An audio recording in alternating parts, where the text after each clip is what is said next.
Click করুন অ্যাপের bell আইকনে আর সাবস্ক্রাইব করুন এবিপি আনন্দ। সব সময় থাকুন খবরে। আমরা এই মুহূর্তে চলে যাব সরাসরি সাংবাদিকদের মুখোমুখি। ব্রাত্য বসু। শুভেন্দু অধিকারী রায় দিয়েছিলেন তৃতীয় দিন রাজ্যের হেলথ বা স্বাস্থ্য, আপনারা জানেন গোটা পৃথিবী জুড়েই একটা প্যান্ডেমিক সংক্রামক কোভিড চলছে, সেই বিষয়ক নানান আরো যা যা তথ্য আছে সেই নিয়ে রাজ্যের স্বাস্থ্য প্রতিমন্ত্রী এবং অন্যান্য দপ্তরের গুরুত্বপূর্ণ মন্ত্রী শ্রীমতী চন্দ্রিমা ভট্টাচার্য তিনি তৃতীয় দিন এই সাংবাদিক বৈঠক করেছিলেন। আজকে চতুর্থ দিন আমি কথা বলতে এসেছি। আজকে আমার বিষয় হচ্ছে বহিরাগত কর্তৃক বাংলা আক্রমণ, বাংলাকে না বোঝা, বাংলা সংস্কৃতি না বোঝা, বাংলার নারী না বোঝা, সব থেকে বড় কথা। এই ধরনের কিছু বহিরাগত লোকজন ভারতীয় জনতা পার্টির পক্ষ থেকে দেখা যাচ্ছে তারা রাজ্যে এসে হঠাৎ ঘোরাঘুরি করছে এবং নানা ধরনের বাংলার সংস্কৃতি না জানা, বাংলার প্রাকৃত সংস্কৃতি না জানা, রবীন্দ্রনাথকে না জানা, বিরসা মুন্ডাকে না জানা এই ধরনের লোকেরা বাংলা এবং বাঙালিকে নানাভাবে ছোট করছেন। আমরা বলবো যে এই বহিরাগত তাণ্ডব বিদ্যাসাগরের মূর্তি ভাঙারই একটা পরম্পরা, তারই একটা এক্সটেনশন, সম্প্রসারণ। আমি বলবো যে আপনারা সম্প্রতি দেখেছেন যে আমেরিকায় যে প্রেসিডেন্ট ইলেকশন হলো সেখানে নবনির্বাচিত যে প্রেসিডেন্ট জো বাইডেন তিনি তার ক্যাবিনেটে, আমরা আপনাদের প্রায় সমস্ত গণমাধ্যমে খবরও হয়েছে যে একজন বাঙালিকে ক্যাবিনেটে রাখতে যাচ্ছে, ফুল ক্যাবিনেট মিনিস্টার করে। অর্থাৎ গত 10 বছর ধরে মমতা বন্দ্যোপাধ্যায় যে কথাটা বলে এসছেন আমি সে কথাটা আবার রিপিট করতে চাই। সে কথাটা হচ্ছে বিশ্ব বাংলা, মানে কি বাংলার মুখ দিয়ে দেশকে দেখা, দেশের মুখ দিয়ে গোটা পৃথিবীকে দেখা। কাশ্মীর দুটি প্রদেশে বিভক্ত হওয়ার পরে তাদের এই ধরনের যে লুটের রাজনীতি বন্ধ হয়ে যাচ্ছে বলে দেশের বিরোধিতায় নেমেছে, চীনকে পাকিস্তানকে ইনভলভ করার কথা বলছে। আজকে কংগ্রেসও তাদের সঙ্গে হাত মিলিয়েছে, খুবই নিন্দনীয়। তাদের নেতারা কেউ বলছে আমরা সঙ্গে আছি, কেউ বলছে নাই। যেন কংগ্রেসের এই ব্যাপারটা পরিষ্কার করা উচিত যে রাষ্ট্রবাদী শক্তির সঙ্গে আছেন না রাষ্ট্র বিরোধী শক্তির সঙ্গে আছেন। বিদেশের সঙ্গে হাত মিলিয়ে যারা লড়াই করে কাশ্মীরকে আলাদা করতে চেয়েছেন তাদের সঙ্গে আছেন না কাশ্মীরের জনতার সঙ্গে আছেন। ভারতবর্ষের মানুষরা জানতে চায়। আমাদের প্রদেশের যিনি সভাপতি কংগ্রেসের তিনি একজন রাষ্ট্রীয় নেতা, সব ব্যাপারে তার স্টেটমেন্ট আমরা শুনি, তার কাছ থেকে আমরা পরিষ্কার শুনতে চাই এবং সোনিয়া এবং রাহুল গান্ধীর কাছ থেকে ওইটা পরিষ্কার শুনতে চাই তারা কার পক্ষে আছে।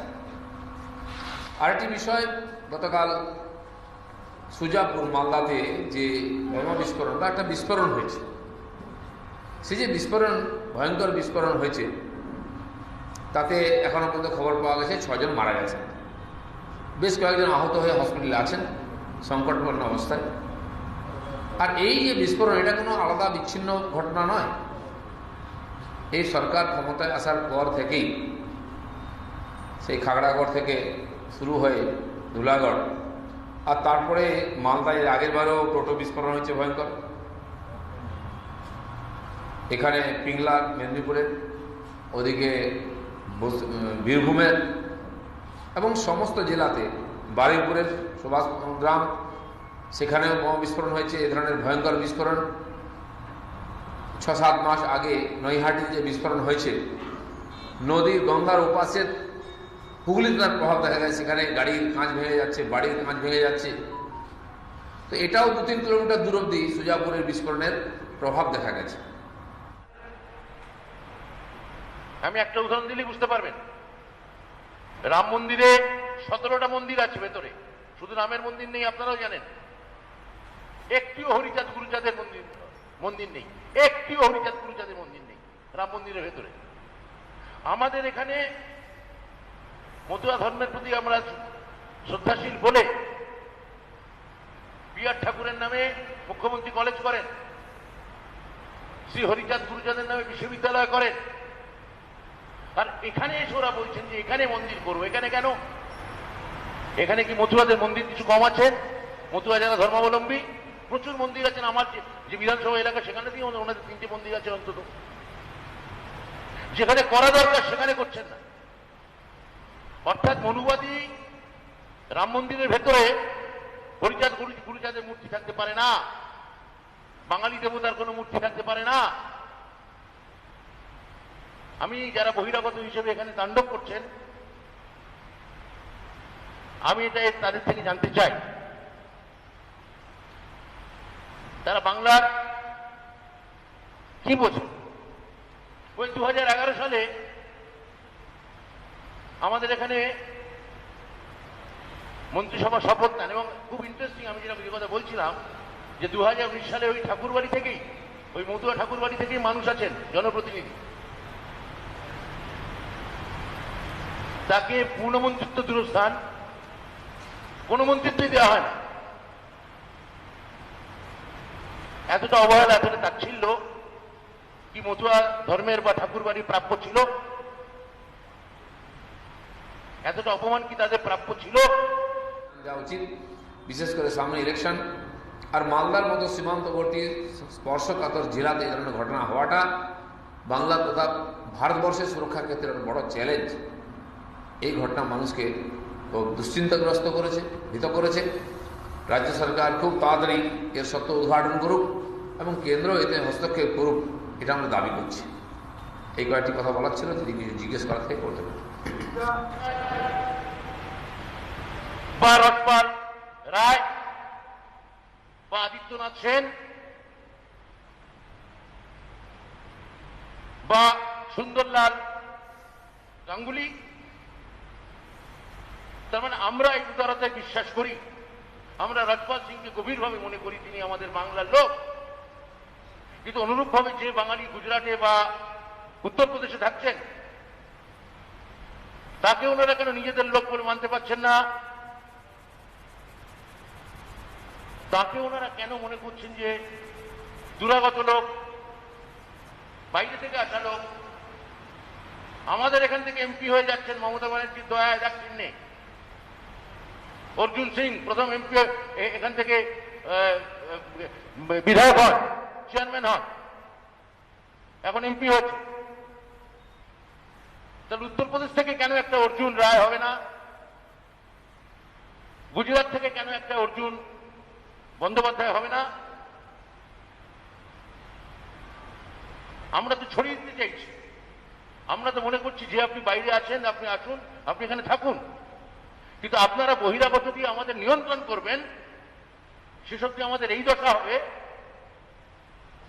আমাদের আপনাদের কাছে হাত জোর করে থাকতে হবে, আপনাদের মাথার উপর বসানো হবে, এবং সেই অনুযায়ী বাংলার রাজনীতি নিয়ন্ত্রিত হবে, সেই অনুযায়ী বাংলার রাজনীতি চলবে। আমাদের রাজ্যের, আমাদের জাতির কি এতটা দুর্দশা এসে গেল? আপনাদের গণমাধ্যমের মানুষদের কাছে আমি জানতে চাইছি আপনাদের থেকে, আজকে যারা এই বহিরাগত যারা এসে হইচই করছেন,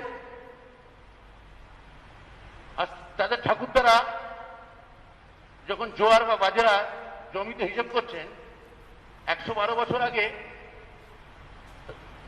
তাদের ঠাকুরদা বা পূর্বপুরুষরা কেউ এইসব হিসেব করছেন, জোয়ার বাজরা লকড়ি কাঠ ফাটে হিসেব করছেন, তখন এখানে ক্ষুদিরাম বসু 112 বছর আগে গলায় দড়ি দিচ্ছেন, ব্রিটিশদের দড়ি, সাম্রাজ্যবাদের ফাঁসির দড়ি।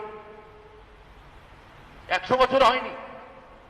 রাইটার্স বিল্ডিং দখল করতে গিয়েছিলেন 3 জন, বিনয় বোস, বাদল গুপ্ত, দীনেশ গুপ্ত। তখন এই যারা আজকে বাংলা দখল করতে এসছেন তাদের পিতা বা পিতামহরা চাষবাসের হিসেব করছেন, ক্ষেতের হিসেব করছেন।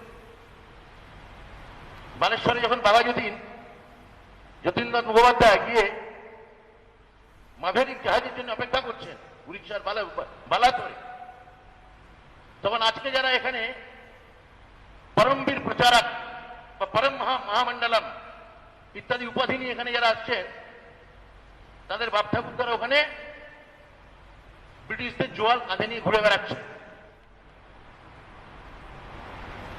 একটা গুজরাটি বা ইউপির লোক দেখাতে পারেন স্বাধীনতা আন্দোলনে ব্রিটিশদের গলায় পড়েছে?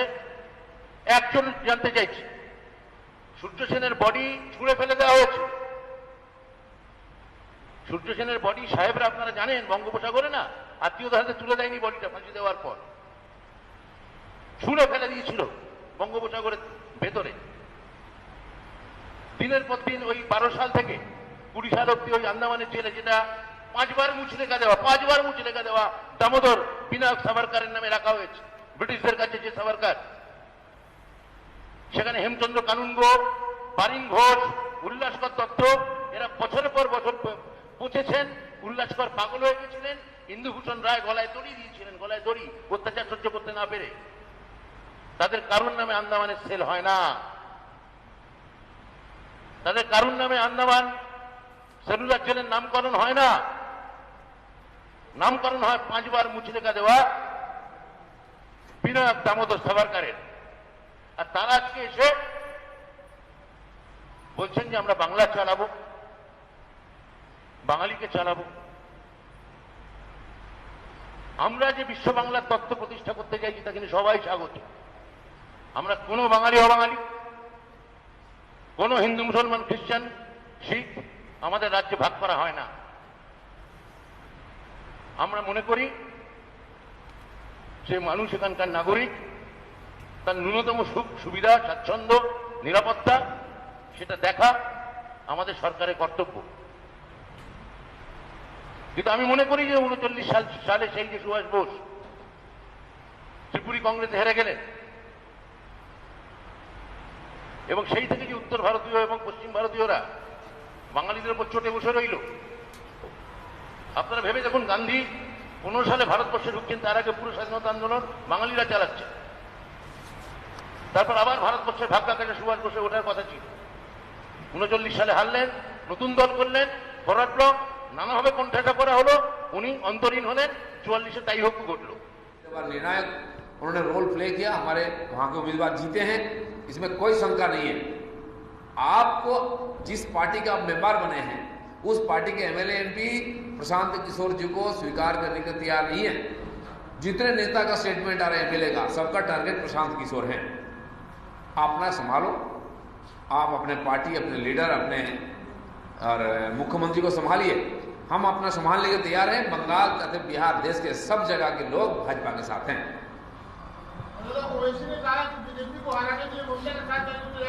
ठीक है, बीजेपी को हरा लिया सब जगह, यहाँ बचा हुआ है, तो सुझाव उनकी अच्छे है। दीदीमणि की अब सहारे की जरूरत है, वो वाईसी की सहारा ले लें, हमें भी लड़ाई करने में सुविधा होगा। सारे कांग्रेस, सीपीएम, टीएमसी, वाईसी सब एक साथ जाए, भाजपा अकेले लड़के यहाँ परिवर्तन करने का सक्षम है।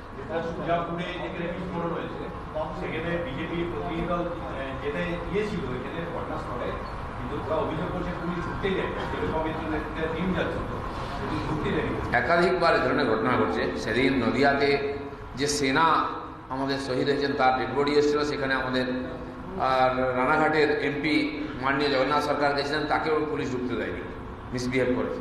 ঠিক সেরকম যেখানে রাষ্ট্রবিরোধী গতিবিধি হচ্ছে, রাষ্ট্রবাদী শক্তি গেলে তাদের অসুবিধা হবে, তাই সুজাপুরে বিজেপির প্রতিনিধি দলকে ঢুকতে দেওয়া হয়নি, বাধা দেওয়া হয়েছে। কারণ সত্য সামনে চলে আসে, বাকিতে সব সেটিং করা যায়, কেনা যায়, বিজেপিকে কেনা যায় না। বিজেপির লোকেরা দেশের কথা বলতে ভয়ও পায় না, আর কোনো সংকোচ নেই আমাদের। সেটা বারবার এই ধরনের ঘটনা ঘটছে, এতে প্রমাণ হয়ে যাচ্ছে ওখানে কিছু ব্যাপার আছে যেটা প্রকাশ না হয়, তার চেষ্টা এখানকার সরকার করছে, লুকিয়ে রাখার চেষ্টা করছে। কিন্তু আজ হোক কাল হোক মানুষকে জবাব দিতে হবে। দুর্গাপুরে একটা ঘটনা ঘটেছে, বিজেপি কর্মী স্বরূপ শো, তিনি মারা যাওয়ার পরে পুলিশ অভিযোগ করছে বিজেপি যে পরিবারের লোকেদের বিরুদ্ধে মামলা দিয়ে দিয়েছে। বিজেপি কর্মীরা বিক্ষোভ মিছিল করেছিল পুলিশের বিরুদ্ধে। আজকে তৃণমূল কংগ্রেস পাল্টা মিছিল করেছে এবং বিজেপির অভিযোগ পার্টি অফিসটা ভেঙে দিয়েছে। এটা নতুন কিছু না, একাধিকবার সেদিন কুচবিহারেতেও মৃত্যুর বিরুদ্ধে আমরা বন্ধ দেখেছি, সেখানেও হয়েছে। টিটাগড়ে অফিস ভেঙে দেওয়া হয়েছে, জ্বালিয়ে দেওয়া হয়েছে বিজেপির, আর ওখানেও তাই হয়েছে। আমাদের কর্মী মারা যাবে, আমরা যদি প্রতিবাদ করি উল্টো কেস দেওয়া যাবে, আমাদের লোকেদের উল্টো কেস দেওয়া হবে। কৃষ্ণগঞ্জের বিধায়ক খুন হলেন, তার পরিবারের লোক বলছে যে টিএমসি এবং তার গুন্ডারাই খুন করেছে, অথচ আমাদের মাননীয় মুকুলদা এবং মাননীয় এমপি জগন্নাথ সরকারের বিরুদ্ধে কেস দেওয়া হয়েছে, চার্জশিট দেওয়া হয়েছে। সব জায়গায় তাই হচ্ছে। এমনকি তাদের 29টে গেলে 29টিতে তাদের বিরুদ্ধে আমাকে কেস দেওয়া হয়েছে। মাননীয় আমাদের দেবেন্দা এমএলএ, তাকে হত্যা করা হলো, তার 29তে গেছি, তাকে সম্মানে সেখানে কেস দেওয়া হয়েছে। দাঁতনে আমাদের কর্মীকে হত্যা করা হলো, তার 29টে শ্মশানে গেছি আমরা, সেখানে আমাদের কেস দেওয়া হয়েছে। সামান্য মানবিকতা নয়, বাড়ি থেকে তুলে নিয়ে গিয়ে মেরে ফেলা হচ্ছে, পোস্টমর্টম করা হচ্ছে না। কোর্টে যাওয়ার পরে, কোর্ট রায় দেওয়ার পরে দ্বিতীয়বার পোস্টমর্টমের জন্য 16 দিন বডি ফেলে রাখা হয়েছে, আবার কোর্টে যেতে হয়েছে। এটা দায়িত্বশীল প্রশাসক বা কোনো গণতন্ত্র প্রেমী পার্টির পক্ষে শোভা দেয় না। এই যে পরিস্থিতি পশ্চিমবাংলায় তৈরি হয়েছে, তার ফলে মানুষের ভয়, তার ফলে অনেকে এখন রাষ্ট্রপতি শাসনের দাবি করছে। ঠিক আছে,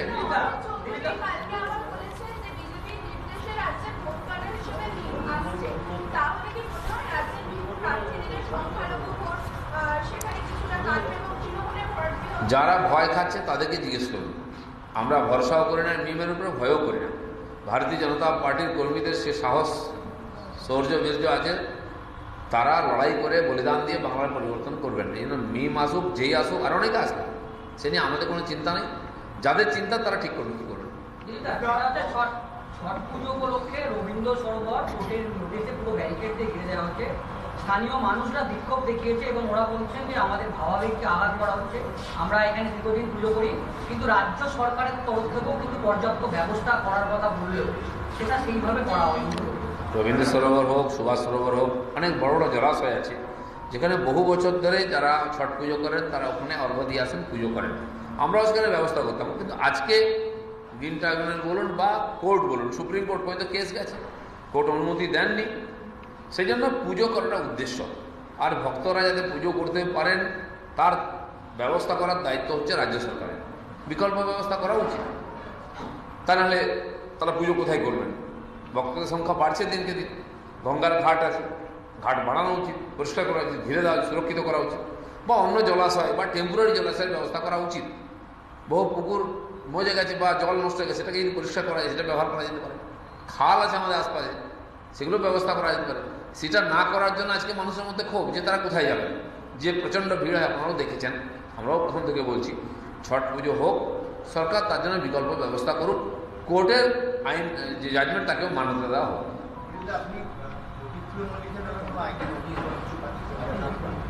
আমরা জ্যোতিপ্রিয় মল্লিক, কাকলি ঘোষ দস্তিদার, যিনি আমার নামে ভুল প্রচার করেছেন, সবাইকে নোটিশ পাঠিয়েছি। সবার বিরুদ্ধে আইনি ব্যবস্থা আমরা নিচ্ছি। আজকে পার্থ চট্টোপাধ্যায় প্রেস কনফারেন্স করে বলেছেন 5টা জনের 5 জনকে পাঠানো হয়েছে, এগুলো সব বহিরাগত। ওরা বলতে পঞ্চপাণ্ডব, কিন্তু এসব বহিরাগতরা এসে রাজ্যে কিছু করতে পারবে না। না, আমিও বলছি বহিরাগতরা কিছু করবেন না, কিন্তু দিদিমণি কালকে একটা বলেছেন নাকি বাইরের লোকেদের ভয় পাবেন না। আমি সেই প্রশ্নটার উত্তরটা খুঁজে পেলাম, কার সম্বন্ধে বলছেন? প্রশান্ত কিশোর সম্বন্ধে বলেছেন, কারণ তার পার্টিতে প্রশান্ত কিশোরের বিরুদ্ধেই খুব বেশি। আমাদের নেতারা আসছেন, তারা আমাদের সহযোগিতা করতে। আমরা পঞ্চায়েত জিতেছি, পার্লামেন্ট জিতেছি, আমাদের কর্মীরা তার জন্য লড়াই করেছেন, প্রাণ দিয়েছেন, রক্ত দিয়েছেন, ঘাম ঝরিয়েছেন। কিন্তু আমাদের নিয়ে ভাবতে হবে না। আজকে বিজেপি কি করছে প্রত্যেকটি জিনিস নিয়ে আজকে প্রশ্ন করছেন, কারণ বিজেপিকেই মাত্র ভয় পাচ্ছেন না। আমাদের 5 জন নেতাকে পাঠানো হয়েছিল, 5 জনে কিরম প্রস্তুত হয়েছে নির্বাচনে, কি করতে হবে এটা দেখাশোনার জন্য। তারা এসেছেন, কাজ করেছেন, চলে গেছেন, কেন্দ্রকে রিপোর্ট দেবেন। আমরা আমাদের কাজ করছি, আমরা ভুলে গেছি, আমরা আমাদের কাজে লেগে গেছি। কিন্তু যারা ভুলতে পারছেন, যাদের রাত্রে ঘুম উড়ে যাচ্ছে, তারা চিন্তা করুন তাদের পার্টির কি অবস্থা হবে।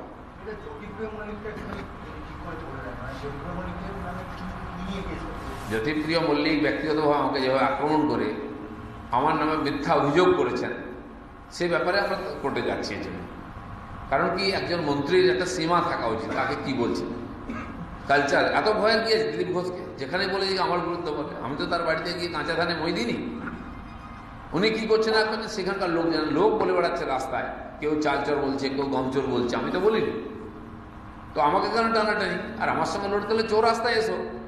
আমি বলছি তুই কি করেছে, তুমি আমার সম্বন্ধে বলো, দম থাকলে, হিম্মত থাকলে, আমি তৈরি আছি ডিবেটের জন্য।